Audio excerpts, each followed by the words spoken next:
لوگوں کے بدن کو مٹی نہیں کھاتی۔ ہاں دوستو، اگر یہ آپ کی سوچ ہے، آپ کا سوال ہے، تو دوستو یہ ویڈیو آپ ہی کے لیے ہے کہ آپ اس ویڈیو کو شروع سے لے کے آخر تک ضرور دیکھیں کہ کن لوگوں کے بدن کو مٹی نہیں کھا سکتی ہے۔ الحمدللہ ثم الحمدللہ، ہم سنیوں کا عقیدہ ہے کہ اللہ رب العزت اپنے نیک بندوں کو قبر میں جانے کے بعد بھی قبر کی مٹی کے کھانے سے محفوظ رکھتا ہے۔ تو وہ کون خوش نصیب ہے جن کے بدن کو مٹی نہیں کھاتی ہے؟ دوستو سب سے پہلے نبیوں کی جماعت، انبیاء، اولیاء، انبیاء کرام، رسولان اعظام، جو اللہ کے بڑے ہی محبوب بندے ہیں، تقریباً ان کی تعداد 1,24,000 یا 2,24,000 انبیاء کرام کی تعداد ہے۔ دوستو میرے آقا فرماتے ہیں کہ انبیاء کرام سے کہ قبر کے بدن کو مٹی ہرگز ہرگز نہیں کھا سکتی ہے۔ دوسرا میرے آقا فرماتے ہیں اولیاء کرام جو اللہ کے ولی ہیں وہ بھی قبر میں جانے کے بعد قبر کی مٹی سے محفوظ ہوتے ہیں، یعنی مٹی ہرگز ہرگز ان کے جو ہے بدن کو، ان کے کپڑے کو نہیں کھا سکتی ہے۔ دوستو میرے آقا فرماتے ہیں عالم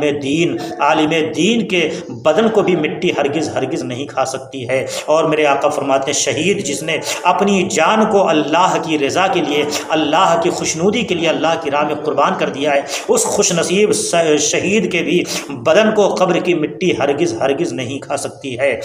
میرے آقا ارشاد فرماتے ہیں حافظ قرآن جو قرآن کو زبانی اپنے سینے پہ محفوظ کر لیا ہے پورے قرآن کو، اور میرے آقا فرماتے ہیں حافظ قرآن جو قرآن پر عمل کرتا ہو، ایسا حافظ قرآن جب انتقال کر کے قبر میں جاتا ہے تو قبر کی مٹی اس حافظ قرآن کے بدن کو بھی ہرگز ہرگز نہیں چھوتی ہے، اس کو گلاتی نہیں ہے، سڑاتی نہیں ہے۔ دوستو اور میرے آقا ارشاد فرماتے ہیں جو منصب محبت پر فائز ہے، وہ جسم جس نے کبھی کوئی گناہ نہیں کیا ہے اس کو بھی اللہ رب العزت قبر کی مٹی سے محفوظ رکھتا ہے۔ اور میرے آقا ارشاد فرماتے ہیں وہ خوش نصیب انسان جو ہر وقت اللہ کے محبوب کی بارگاہ میں کثرت کے ساتھ درود شریف پڑھنے کی عادت رکھتا ہے، جو میرے نبی کی بارگاہ میں کثرت سے درود شریف پڑھتا ہے، اللہ کی بارگاہ سے اسے یہ اجر ملتا ہے کہ قیام مرنے کے بعد قبر میں اس درود پڑھنے والے کے بدن کو بھی مٹی ہرگز ہرگز نہیں کھا سکتی ہے، اس کو گلا نہیں سکتی ہے، اس کو سڑا نہیں سکتی ہے۔ تو دوستو معلوم یہ ہو گیا کہ درود شریف پڑھنے والوں کے بدن کو بھی مٹی نہیں کھا سکتی ہے۔ جو شخص انبیاء کرام علیہم الصلاۃ والسلام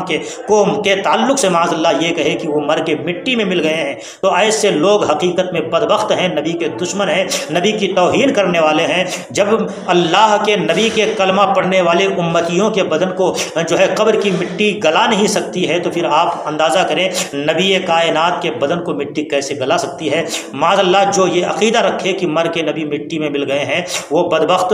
گمراہ ہے، بد دین ہے، اور حقیقت میں وہ اللہ و رسول کا نافرمان ہے، اللہ و رسول کا دشمن ہے۔ تو ہمیں چاہیے کہ ہم یہ عقیدہ رکھیں کہ اللہ کے جو نبی ہیں اپنی قبر میں جانے کے بعد وہ زندہ رہتے ہیں اور قبر کی مٹی ان کے بدن کو ہرگز ہرگز نہیں کھاتی ہے۔ میرے مصطفیٰ کریم فرماتے ہیں ان اللہ حرم علی الارض ان تاکل اجساد الانبیاء فنبی اللہ حی یرزق، بے شک اللہ نے زمین پہ یہ حرام ٹھہرا دیا ہے کہ زمین اللہ کے نبیوں کے جسموں کو کھائے، تو اللہ کے نبی سب کے سب زندہ ہیں اور انہیں ان کی قبر میں روزی دی جاتی ہے، روزی ملا کرتی ہے۔ تو دوستو معلوم یہ ہو گیا الحمدللہ ہمارے سنیوں کے امام سرکار اعلیٰ حضرت نے بھی ہمیں یہ عقیدہ دیا ہے کہ تو زندہ ہے واللہ، تو زندہ ہے واللہ، میری چشم عالم سے چھپ جانے والے۔ تو دوستو آپ کو معلوم ہو گیا کہ وہ کون کون سے خوش نصیب انسان ہیں جن کے بدن کو قبر میں جانے کے بعد قبر کی مٹی ہرگز نہیں کھا سکتی ہے۔